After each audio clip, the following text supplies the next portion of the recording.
고요한 밤, 역사의 페이지를 넘기며 우리는 오래된 예언 속에서 오늘을 살아가는 우리의 모습을 발견하곤 합니다. 성경의 마지막 책, 요한계시록.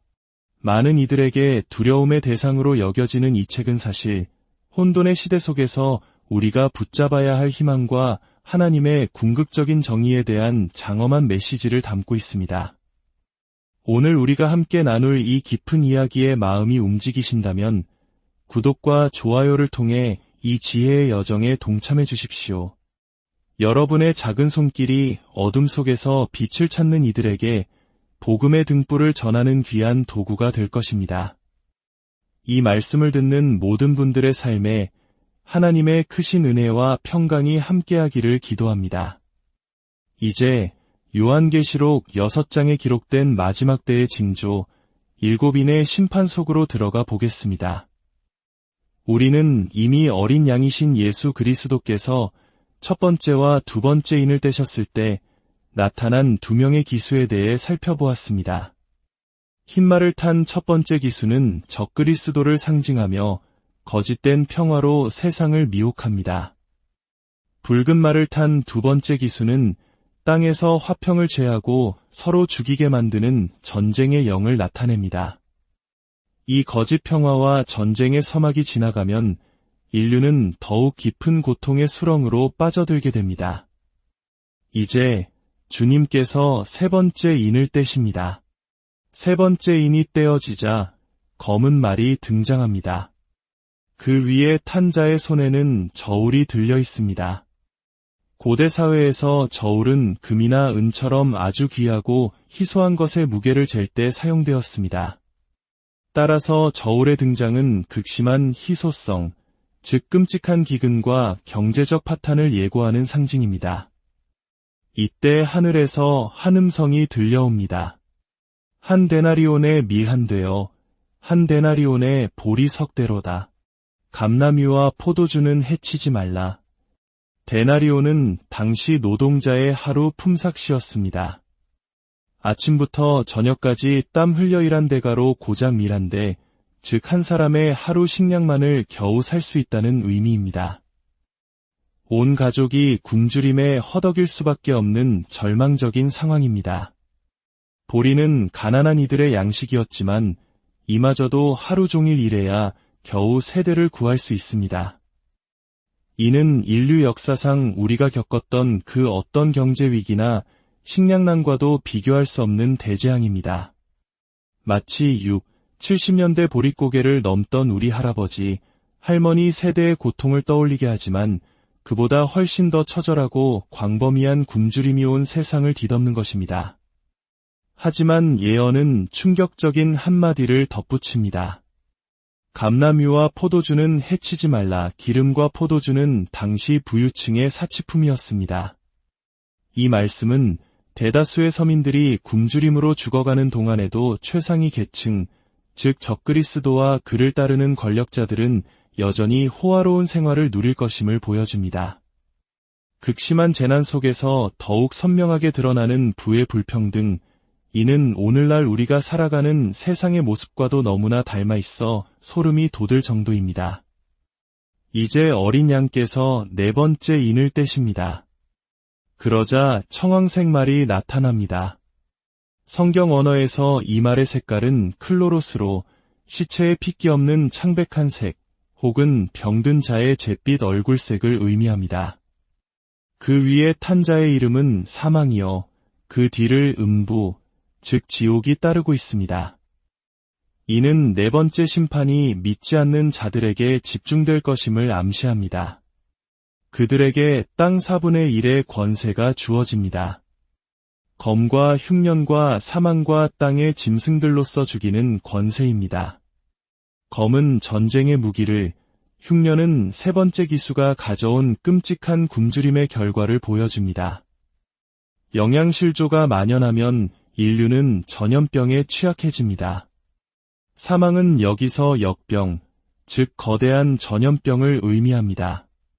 현대의학이 아무리 발전해도 항생제 내성으로 슈퍼박테리아가 등장하고 신종 바이러스가 출현하는 것에 대한 세계보건기구의 경고를 우리는 익히 들어왔습니다. 예언은 통제 불가능한 전염병이 온 세상을 휩쓸 것을 말하고 있습니다. 그리고 마지막으로 땅의 짐승들에 의한 죽음이 예고됩니다. 이는 극심한 기근과 환경 파괴로 인해 생태계의 질서가 완전히 무너져 굶주린 맹수들이 인간을 공격하는 혼란스러운 상황을 묘사하는 것일 수 있습니다. 이 네 번째 인의 심판으로 인해 죽는 사람의 수는 땅의 4분의 1. 오늘날 세계 인구를 80억 명으로 본다면 무려 20억 명이라는 상상조차 할 수 없는 숫자의 사람들이 목숨을 잃게 되는 것입니다. 이는 인류 역사상 그 어떤 전쟁이나 재앙보다도 끔찍한 대참사입니다. 다섯 번째 인이 떼어졌을 때 요한은 땅이 아닌 하늘의 광경을 목격합니다. 그는 제단 아래에서 하나님의 말씀과 그들이 가진 증거로 말미암아 죽임을 당한 영혼들, 즉 순교자들을 봅니다. 그들은 큰 소리로 부르짖습니다. 거룩하고 참되신 대주제여, 땅에 거하는 자들을 심판하여 우리 피를 갚아주지 아니하시기를 어느 때까지 하시려 하나이까. 이는 억울하게 죽어간 이들의 정의를 향한 처절한 외침입니다. 역사 속에서 수많은 그리스도인들이 신앙을 지킨다는 이유만으로 핍박받고 죽임을 당했습니다. 일제강점기 신사참배를 거부하며 순교한 우리의 신앙 선배들처럼 그들은 세상의 불의에 맞서 믿음을 지켰습니다.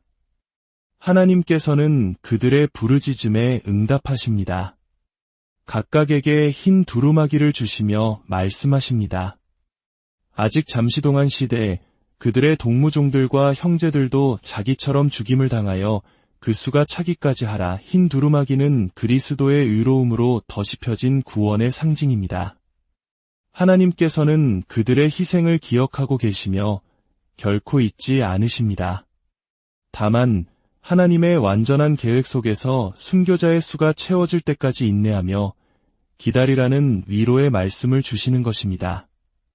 이는 하나님의 심판이 더딘 것이 아니라 한 영혼이라도 더 구원하시려는 그분의 사랑과 오래 참으심 때문임을 우리에게 가르쳐줍니다. 마지막으로 여섯 번째 인이 떼어집니다. 이때 온 세상의 근간을 뒤흔드는 거대한 우주적 재앙이 펼쳐집니다. 큰 지진이 나며 해가 검은 털로 짠 상복같이 검어지고 달은 온통 피같이 되며 하늘의 별들이 무화과나무가 대풍에 흔들려 서익은 열매가 떨어지는 것 같이 땅에 떨어지며 많은 성경학자들은 이 구절을 마지막 때에 있을 전 지구적인 핵전쟁에 대한 묘사로 해석합니다. 2000년 전 사도 요한이 원자폭탄이나 대륙간 탄도미사일을 알 리가 없었습니다. 그는 하나님께서 보여주신 미래의 끔찍한 광경을 자신이 이해할 수 있는 언어로 필사적으로 기록했을 것입니다. 큰 지진은 단지 지각판의 움직임이 아니라 수많은 핵폭탄이 동시에 터지면서 땅이 격렬하게 흔들리는 현상일 수 있습니다.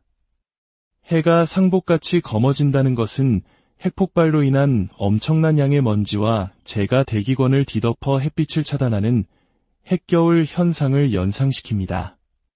달이 피같이 붉어진다는 것은 오염된 대기층을 통해 달이 핏빛으로 보이는 현상일 것입니다. 하늘의 별들이 떨어진다는 것은 수많은 탄두를 실은 미사일들이 하늘에서 비 오듯 쏟아지는 모습을 묘사한 것일 수 있습니다.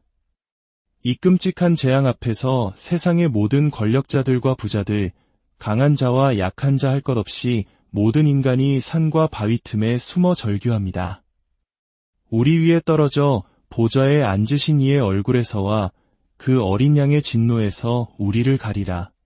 그들의 진노의 큰 날이 이르렀으니 누가 능히 서리요. 그들은 더 이상 자신들의 돈이나 권력이 아무런 소용이 없음을 깨닫고 차라리 바위가 자신들을 덮쳐 죽는 것이 하나님의 무서운 심판을 마주하는 것보다 낫다고 외칩니다. 사랑하는 성도 여러분, 요한계시록의 이 예언들은 우리에게 겁을 주기 위함이 아닙니다. 오히려 이 모든 혼란과 심판의 때에도 역사의 주관자는 오직 하나님 한 분이심을 선포하는 것입니다. 이 무서운 심판의 날에 누가 능히 설 수 있겠습니까? 오직 어린 양의 피로 그 옷을 씻어 희게 한 자들, 즉 예수 그리스도를 자신의 구주로 영접한 자들만이 설 수 있습니다. 성경은 말합니다. 한 번 태어난 자는 두 번 죽고 두 번 태어난 자는 한 번만 죽는다고. 육신으로 한 번 태어난 모든 인간은 육신의 죽음과 영원한 죽음, 즉 둘째 사망을 맞이하게 됩니다.